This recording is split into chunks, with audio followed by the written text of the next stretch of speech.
Hello everyone, आज से हम लोग पॉलिटी की सीरीज़ शुरू कर रहे हैं जिसका चैप्टर नंबर 1 है हिस्टोरिकल बैकग्राउंड। इसमें सबसे पहला टॉपिक है evolution of the Indian constitution. Evolution से ये हम समझते हैं कि जैसे कि जो आज की स्थिति है इंडियन कॉन्स्टिट्यूशन की और जहाँ से इसके बनने की शुरुआत हुई जो ये दिमाग में किसी के आया कि हाँ कॉन्स्टिट्यूशन होना चाहिए, कैसे कैसे इसका डेवलपमेंट हुआ, ये किस किस दौर से होते हुए गुजरते हुए जो आज की स्थिति में है, इस चीज़ को हम इसमें पढ़ेंगे। देखिए ये वाली जो हम सीरीज़ शुरू कर रहे हैं ये यूपीएससी, यूपीपीसीएस या किसी भी मतलब जो भी स्टेट पीसीएस के एग्ज़ाम होते हैं किसी भी स्टेट के जहाँ पर पॉलिटी पूछी जाती है, ये उन सब के लिए बहुत बहुत मतलब इम्पोर्टेंट सीरीज़ रहेगी। और आप देखेंगे, आप एक बार इसको कवर करिए। हाँ, यहाँ पे हमने पूरी तरह से कोशिश की है कि सारे जो इम्पोर्टेंट पॉइंट्स हैं एग्ज़ाम पर्सपेक्टिव से वो सारे कवर हो जाएं। तो इनसे आप देखेंगे कि आप सारे प्रीवियस ईयर के जो क्वेश्चंस हैं वो आराम से कर पा रहे हैं, यूपीएससी के हों चाहे वो पीसीएस के हों या किसी भी स्टेट पीसीएस हो या कोई भी वनडे एग्ज़ाम हो, ये जैसा भी जिसमें भी पॉलिटी पूछी जाती है वहाँ पे सब जगह पे ये सीरीज़ काम आएगी आपके।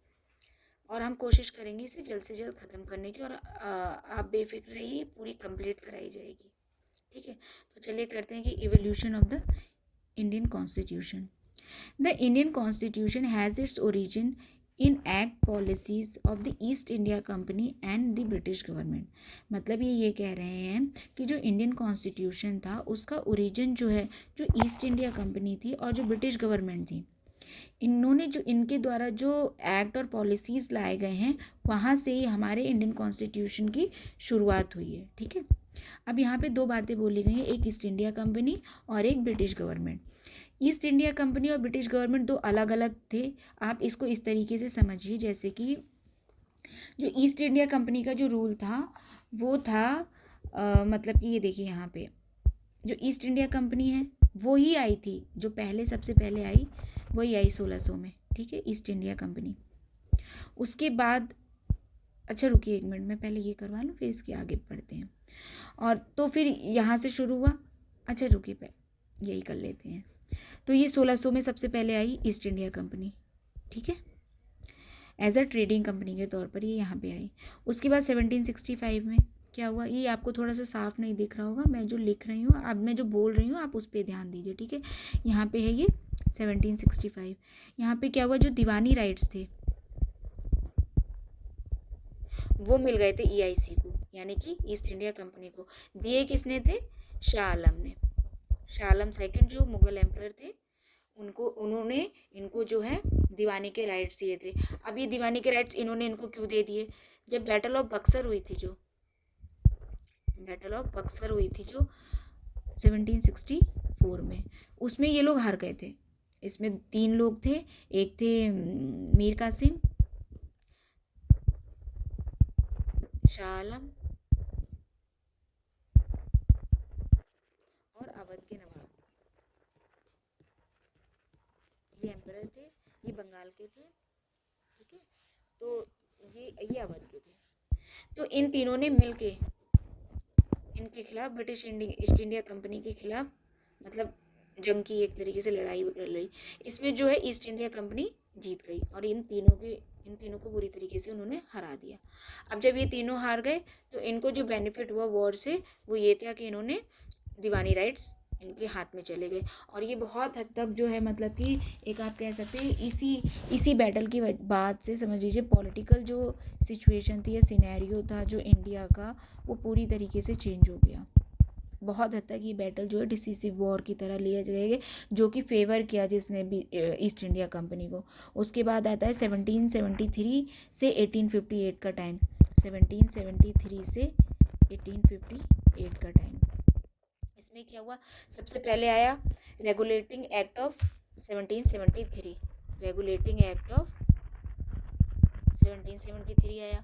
फिर 81 का एक्ट ऑफ सेटलमेंट आया। फिर पिट्स इंडिया एक्ट आया 1784 का। फिर आया चार्टर एक्ट, 3 चार्टर एक्ट आए, एक आया 1813 का, दूसरा आया 1833 का और तीसरा आया 1853 का। ये तीनों आए। ठीक है, तो ये सब अभी हम डिटेल में आगे पढ़ेंगे, अभी सिर्फ ये बता रहे हैं कि कैसे कैसे इवोल्यूशन हुआ है इसका। ठीक है, फिर उसके बाद आती है 1857। 1857 में क्या हुआ, रिवोल्ट हुई, 1857 की क्रांति हुई। इसमें जो है एंड हो गया कंपनी का रूल। अब देखो, दो चीज़ें हमने पढ़ी थी, EIC और ब्रिटिश गवर्नमेंट। जबकि ये जो EIC थी, ये भी तो मतलब क्वीन के उससे मतलब कि प्रोक्लेमेशन, क्वीन ने इनको ऑर्डर दिया था एक, तभी तो आए थे ये लोग। तो ब्रिटिश अलग क्या हो गया और EIC अलग, ये एक ट्रेडिंग कंपनी थी और ये डायरेक्ट रूल था।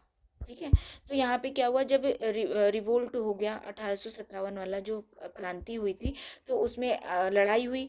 उसमें क्या हुआ कि जब इन्होंने देखा कि ना कि पूरी इन्होंने ये रीज़न दिया, मतलब कि जो वो ब्रिटिशर्स थे, उन्हें पता चला कि भाई 1857 की लड़ाई हो गई। ठीक है, इसमें बगावत एक तरीके से की गई, और वो काफ़ी हद तक मतलब वो एक तरीके से अगर उस टाइम पे शायद थोड़ा एक यूनाइट होके एफर्ट किया जाता, तो शायद ये लोग पैर जमाने में इतना कामयाबी नहीं हो पाते और तभी आज़ादी मिल गई होती। लेकिन वही बात है कि जो भी सिचुएशन रही हो उस टाइम की, वो तो उन्हीं लोगों को पता है।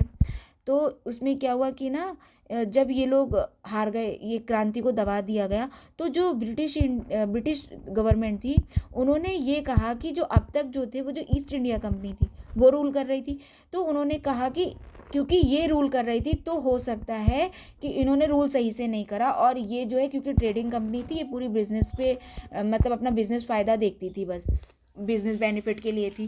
तो इन्होंने सिर्फ अपना फ़ायदा देखा है, इसलिए इन्होंने आपका जो भी है कि मतलब आपके फ़ायदे की कोई बात नहीं की, इन्होंने कोई सोशल वर्क नहीं किया या सोशल अपलिफ्टमेंट नहीं किया, या जो भी और भी ज़रूरत होती है मतलब कि। और इन्होंने कहा कि ब्रिटिश ने कहा कि अब हम डायरेक्ट रूल करेंगे, जो क्योंकि क्वीन के अंडर में रहेगा तो यहाँ की जो वो है जनता है जो, उसकी जो है स्थिति सुधर जाएगी। इन्होंने ये कह के एक एक्सक्यूज़ दिया ताकि उस टाइम जो गुस्सा था लोगों में वो किसी तरीके से दबाया जा सके, कि चलो ठीक है, कि जैसे इलेक्शन में हम लोग कहते हैं, सरकारें आके कहती हैं कि वो पिछली वाली सरकार थी उसने ख़राब किया है, आप मुझे वोट दीजिए, तो क्या कहते हैं, मैं जो है एक अच्छा रूल करूँगा और मैं ये करूँगा, मैं वो करूँगा। उसी तरीके से समझ लीजिए कि इन्होंने भी ऐसे ही कहा कि अभी तक जो थी वो ईस्ट इंडिया कंपनी थी, अब हम जब करेंगे तो आपकी सिचुएशन बेटर हो जाएगी। तो इस तरीके से इन्होंने जो है 1857 के बाद जब 1858 का जो एक्ट लाए, ये government of India act 1858 beginning of the crown rule, यहाँ से इन्होंने क्राउन रूल कर दिया। इन्होंने ईस्ट इंडिया कंपनी का जो टेंडर था या जो भी था उनको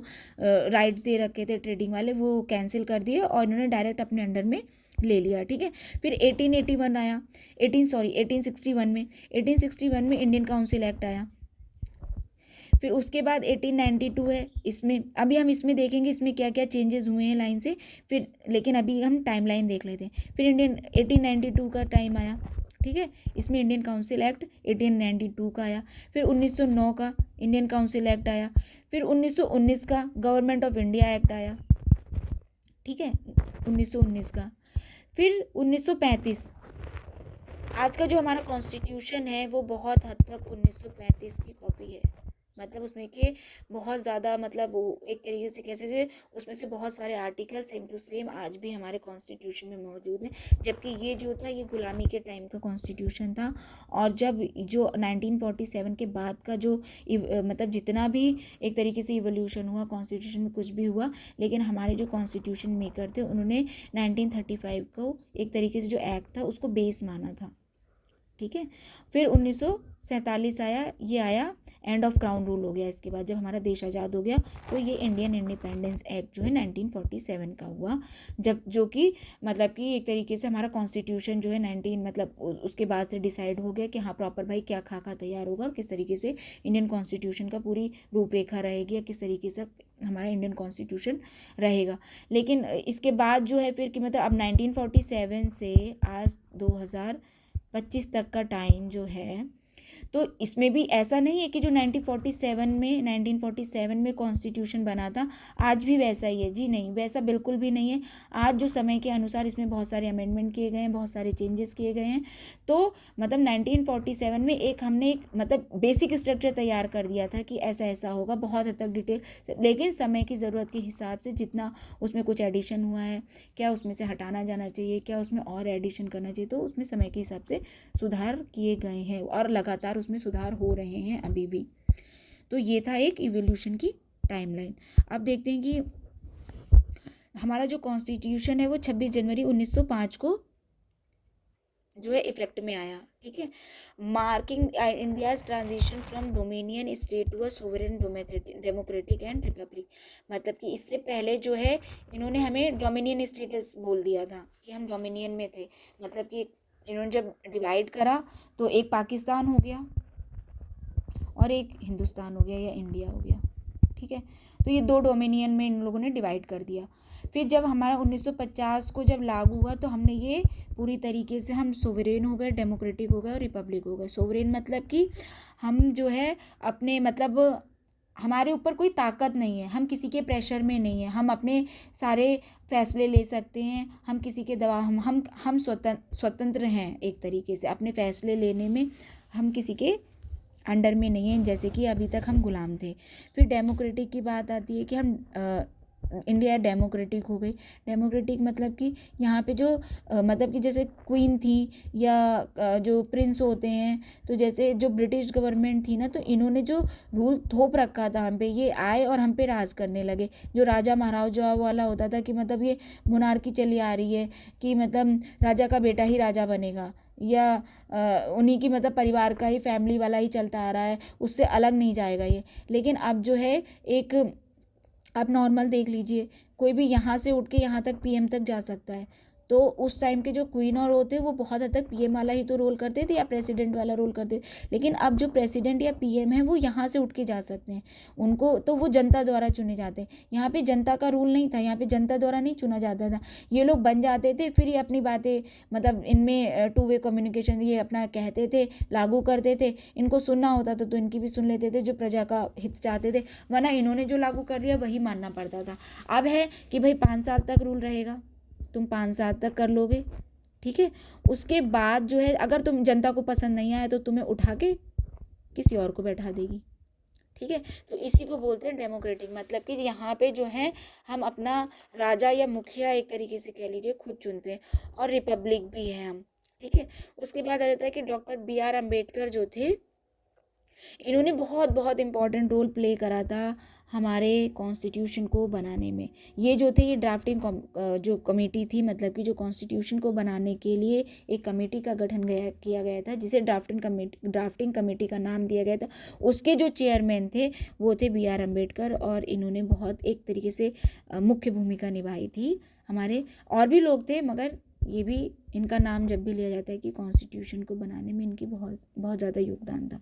फिर ड्राफ्टिंग प्रोसेस जो थी वो इन्वॉल्व हुई कॉन्स्टिट्यूशन असेंबली के फॉर्मेशन से लेकर जब 1949 में जब कॉन्स्टिट्यूशन पूरा बन गया। तो जो ड्राफ्टिंग कमेटी थी, जो ड्राफ्टिंग प्रोसेस थी कॉन्स्टिट्यूशन की, वो जो है उसमें इन्वॉल्व था कॉन्स्टिट्यूशन असेंबली बनी 1946 में, कॉन्स्टिट्यूशन असेंबली बनाई गई। और ये जो है कॉन्स्टिट्यूशन असेंबली ने लगातार 3 साल 1946 से 1949 तक इतना टाइम लिया, तब जाके हमारा कॉन्स्टिट्यूशन जो आज हम देखते हैं वो तैयार हुआ है, ठीक है। तो इन लोगों ने अच्छा खासा टाइम लिया ताकि हम एक गुलाम देश थे, मतलब लोग हम पे राज कर रहे थे, हमारी इकोनॉमी को ज़रूरत थी। तो ये इन्होंने बाकायदा बैलेंस बनाते हुए जो आज का कॉन्स्टिट्यूशन है उसे ड्राफ्ट किया। और हाँ, ऐसा ही नहीं है कि किसी ने मतलब किसी का मन किया और किसी ने कोई आर्टिकल उसमें सोच कर डाल दिया, नहीं, ऐसा कुछ भी नहीं हुआ। इसकी प्रॉपर डिस्कशंस हुए हैं, प्रॉपर मीटिंग हुई है, प्रॉपर वोटिंग हुई है कि मतलब क्या चीज़ इसमें इन्वॉल्व करनी चाहिए, क्या चीज़ इसमें डिलीट करनी चाहिए। तो ये कॉन्स्टिट्यूशन कोई ऐसा नहीं है कि किसी की पर्सनल बायोग्राफी है या किसी की ऑटोबायोग्राफी है तो आपने जो मर्जी है वो लिख दिया। या उसने जो मर्जी आया उसने अपने हिसाब से लिखा, ऐसा कुछ भी नहीं है 1946 का। या किसी की ये कोई पर्सनल किताब नहीं थी जो जो चाहे वो लिख सकता है, जो चाहे वो डिलीट कर सकता है। ये जो कॉन्स्टिट्यूशन था पूरे देश को चलाने के लिए बनना था, तो इसके लिए जो है प्रॉपर डिस्कशंस हुए हैं, प्रॉपर वोटिंग हुई है कि इसमें क्या ऐड करें या क्या डिलीट करें। फिर इसमें जो है वही जो यहाँ पे बताया गया था कि जो कंपनी रूल था वो 1773 से 58 तक था, और जो क्राउन रूल था वो 1858 से 1947 तक था। यहाँ पे जो कह सकते हैं कि एक तरीके से गवर्नेंस का जो है वो फ्रेमवर्क तैयार हुआ था अंडर ईस्ट इंडिया कंपनी, और जो यहाँ पे जो था ये डायरेक्ट ब्रिटिश कंट्रोल आ गया था, ठीक है, डायरेक्ट ब्रिटिश कंट्रोल आ गया था। Leading to major administrative changes, यहाँ पे आके समझ लीजिए 1858 से लेकर 1947 तक बहुत ज़्यादा मतलब एक तरीके से एडमिनिस्ट्रेटिव मेजर चेंजेस हुए थे इसमें, वही हम आज कॉन्स्टिट्यूशन देख रहे हैं। अब हम जो पढ़ेंगे ये जो है ये वाला, ये जो कंपनी रूल था 1773 से 1856 तक, जो एक्ट या जो भी वो अलग अलग जो रूल्स आए या एक्ट आए, अमेंडमेंट एक्ट है या पिट्स इंडिया एक्ट है, ये सब जो आए हैं, चार्टर एक्ट हैं, ये जो कंपनी ईस्ट इंडिया कंपनी के टाइम पर आए थे। तो कंपनी रूल पढ़ेंगे हम 1773 से 1858 तक, ठीक है। इसमें सबसे पहले हम पढ़ेंगे रेगुलेटिंग एक्ट ऑफ 1773, यहाँ से स्टार्ट हुआ। इस टाइम पे जो गवर्नर जनरल थे वो कौन थे? Warren Hasting. आपको वैसे भी गवर्नर जनरल की सारी टाइमलाइन याद होनी चाहिए प्रॉपर, आप कहीं से भी सर्च करेंगे, गूगल पे सर्च करेंगे, आपको गवर्नर जनरल की टाइमलाइन मिल जाएगी। ये तो मतलब याद होना ही चाहिए कि कौन सा गवर्नर जनरल का क्या टाइम पीरियड था, उसके अंडर में क्या क्या मेजर जो चेंजेस हुए हैं, या उसके टाइम पे कौन कौन से काम हुए हैं, इंडियन एडमिनिस्ट्रेटिव क्या क्या चेंजेस हुए, क्या पॉलिटिकल चेंजेस हुए, क्या सोशल चेंजेस हुए, ये सब जो है मतलब एक एग्ज़ाम पॉइंट ऑफ व्यू से काफ़ी इंपॉर्टेंट है। तो यहाँ पे जो गवर्नर जनरल थे वो थे वॉरेन हेस्टिंग। फिर क्या था? फर्स्ट ब्रिटिश रेगुलेशन एक्ट बोलते हैं इसे, ठीक है। इन्होंने जो है फर्स्ट ब्रिटिश रेगुलेशन इस्टेब्लिश किया था या लेकर आए थे, जिसको बोलते हैं marking the beginning of the British control over the East India Company affairs इन दी।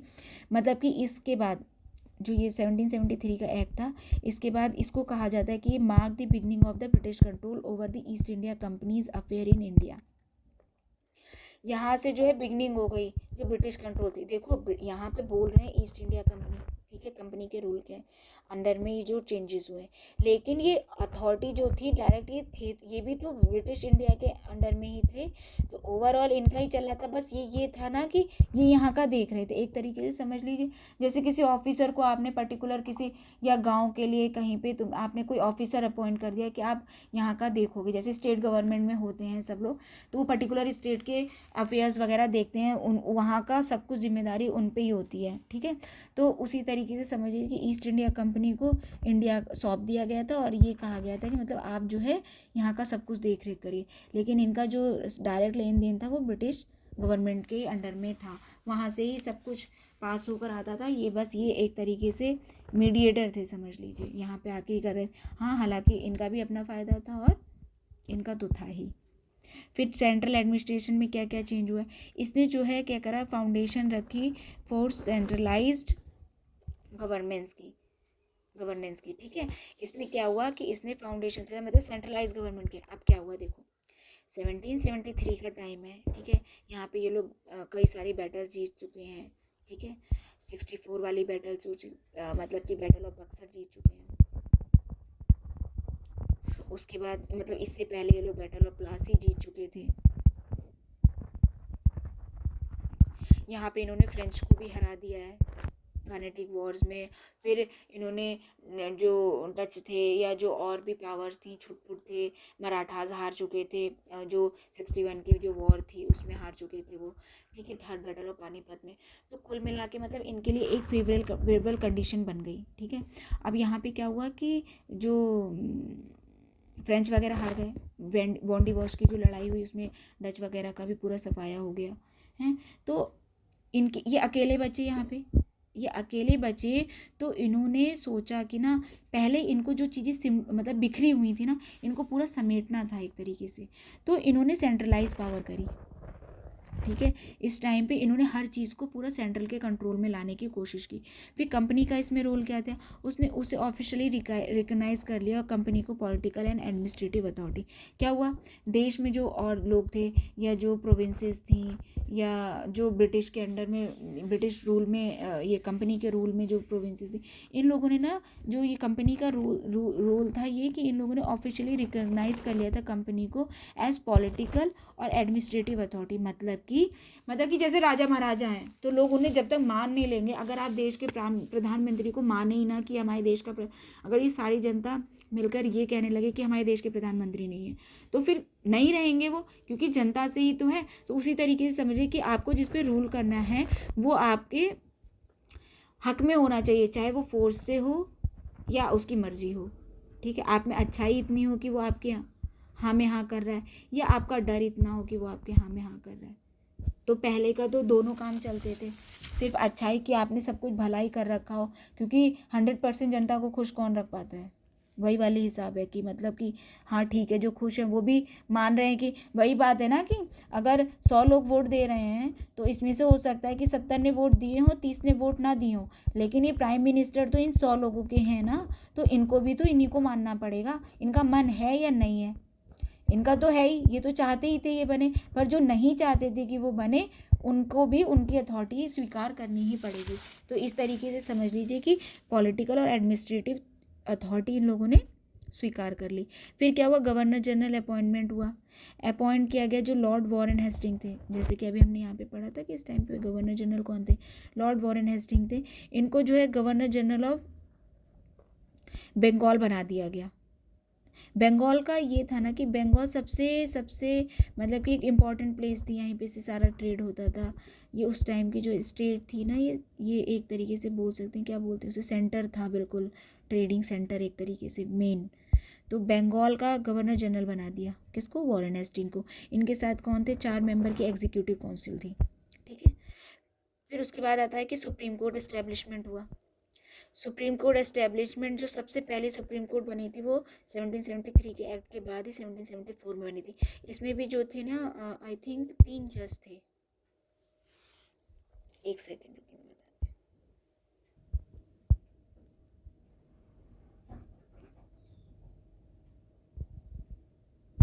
1774 में जो है कैलकाटा में सुप्रीम कोर्ट का जो फोर्ट विलियम जो कैलकाटा का था, वहाँ पे सुप्रीम कोर्ट इस्टेब्लिश हो गई। इसमें जो थे एक चीफ जस्टिस थे, ठीक है, सीजीआई, और जो है 3 जजेस थे। कुल मिला के 4 लोग थे, जिसमें एक सीजीआई था और 3 जजेस थे। उसके बाद है कि रेगुलेशन ऑन ट्रेड किया गया, मतलब कि प्रोहिबिशन ऑफ प्राइवेट ट्रेड, मतलब ban private trade and bribes among company servant. Supreme Court with वो the act prohibited company servant from engaging in private trade और accepting gifts and bribe from Indians. यहाँ पे क्या हुआ कि बहुत सी ऐसी खबरें गई जो ब्रिटिश गवर्नमेंट थी, मतलब कि जो इंग्लैंड में बैठे हुए थे, उनको ये पता चला किसी तरीके से कि मतलब जो यहाँ पे जो ये जो है EIC, ईस्ट इंडिया कंपनी, ये जो है यहाँ पे मतलब कि ये इन्होंने अपॉइंट किया था, लेकिन ये घपला कर रहे थे। यहाँ पे ये क्या घपला कर रहे थे, ये लोगों से ब्राइब कर रहे थे। फिर ये इनके अंडर में थे, इनको यहाँ का जो भी रेवेन्यू मिलता था वो इसमें इनके साथ इनको बांटना था, इनका अपना शेयर होता था इसमें। लेकिन ये क्या कर रहे थे, इसके इन्होंने जिस काम के लिए भेजा था उसके अलावा ये अपने पर्सनल जैसे कि अब मान लो अपने जो ऑफिसर अलग अलग थे वो अपना पर्सनल करते थे और पर्सनल मुनाफा कमाते थे, उससे पर्सनल ट्रेड करने लगे। इससे क्या हुआ कि जो ये ब्रिटिश गवर्नमेंट थी इसको ओवरऑल नुकसान होने लगा। तो इन्होंने क्या करा ना, इस चीज़ पे रेगुलेशन लगा दी, मतलब ये अपने फ़ायदे के लिए, मान लो किसी को कोई आप वो क्या बोलते हैं उसे, फेवर कर रहे हो किसी चीज़ के लिए, ठीक है, आप फेवर कर रहे हो तो उसके लिए आपको ब्राइब दी उसने, वो ब्राइब तो आपकी जेब में चली गई, इनका नुकसान हो गया। फेवर आपने उस अथॉरिटी, उस पद पे होने के बाद ही आपने फेवर कर पाए हो, उस पद को इन्होंने अलॉट किया है आपको, वो पावर आपको इन्होंने दी है, उस पावर का इस्तेमाल करके आप इनसे जो है अपना मतलब कि फ़ायदे का सौदा कर रहे हो उनसे। तो इस चीज़ पे जो है रोक लगा दी गई कि अब जो कंपनी के जो लोग हैं EIC के, वो कोई भी प्राइवेट ट्रेड या ब्राइब वगैरह जो है नहीं लेंगे, उसके लिए पूरा प्रोहिबिशन कर दिया गया। फिर रेगुलेशन ऑन ट्रेड हो गया। उसके बाद है कि British oversight required the court of directors to report on revenue, civil and military matters.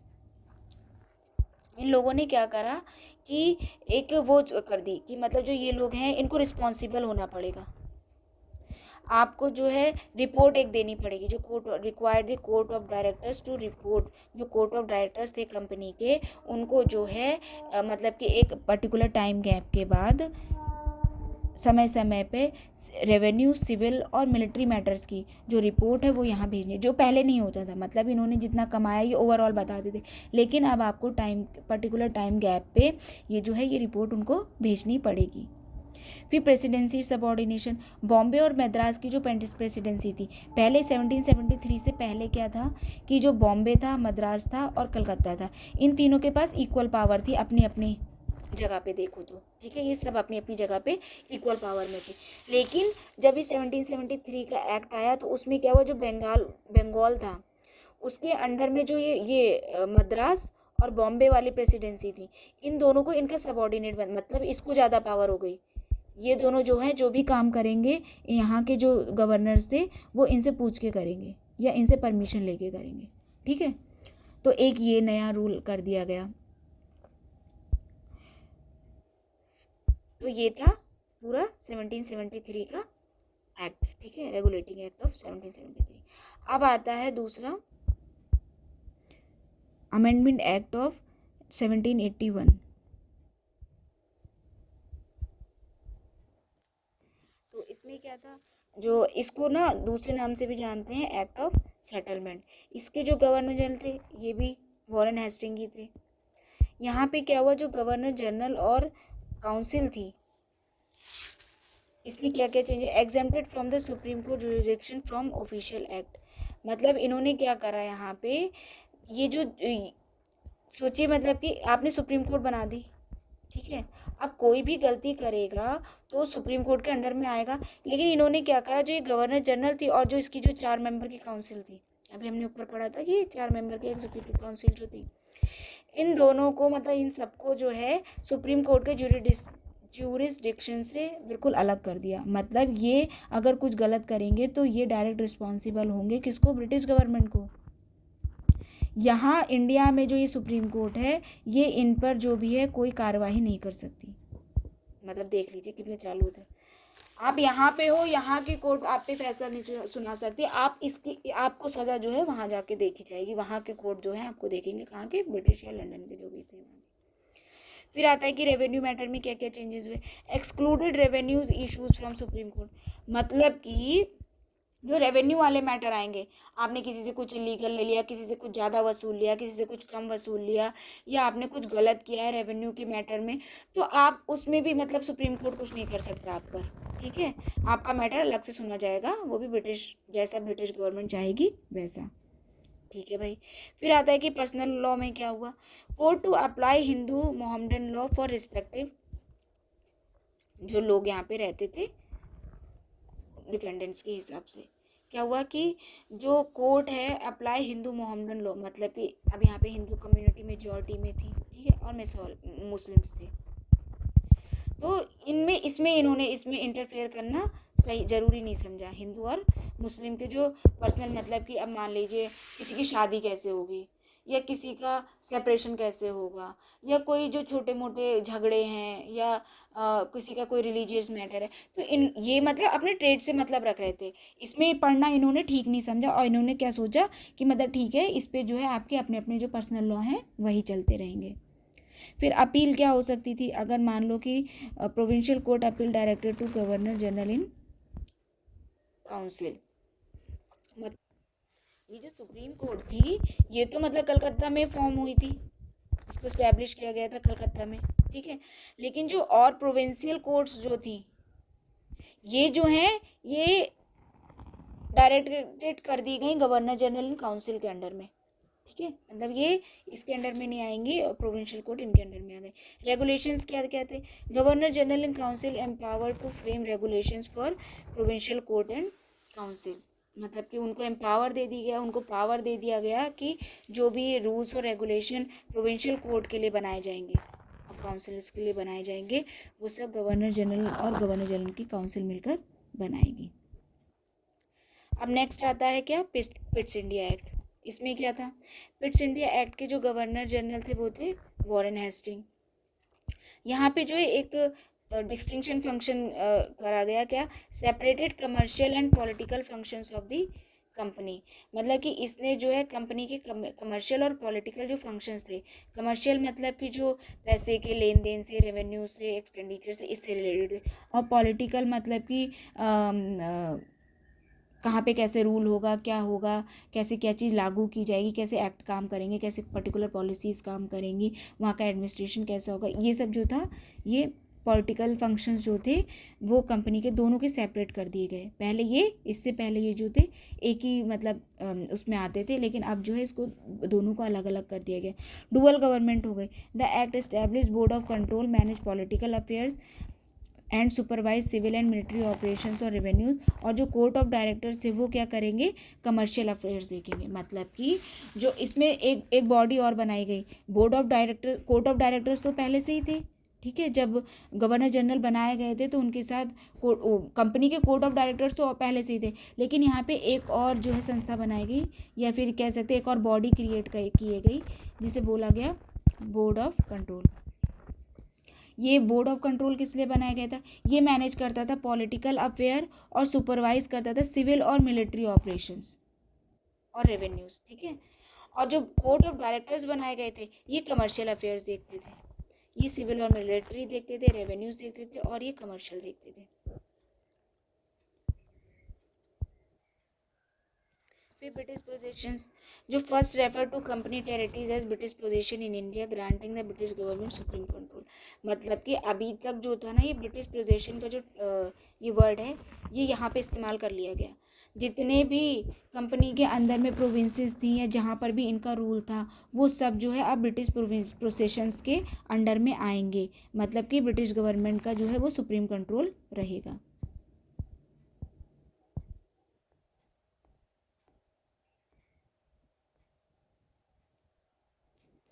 अब बाकी हम जो एक्ट्स हैं वो हम नेक्स्ट वीडियो में कवर करेंगे। ये इसका पार्ट 1 है, इसका पार्ट 2 फिर मतलब जो आएगा उसमें आप देखेंगे कि जो नेक्स्ट पार्ट है इसको हम जो है 3 पार्ट में पूरा कवर करेंगे, 3 या 4 पार्ट में, देखते हैं जैसा भी हो पाता है, ठीक है।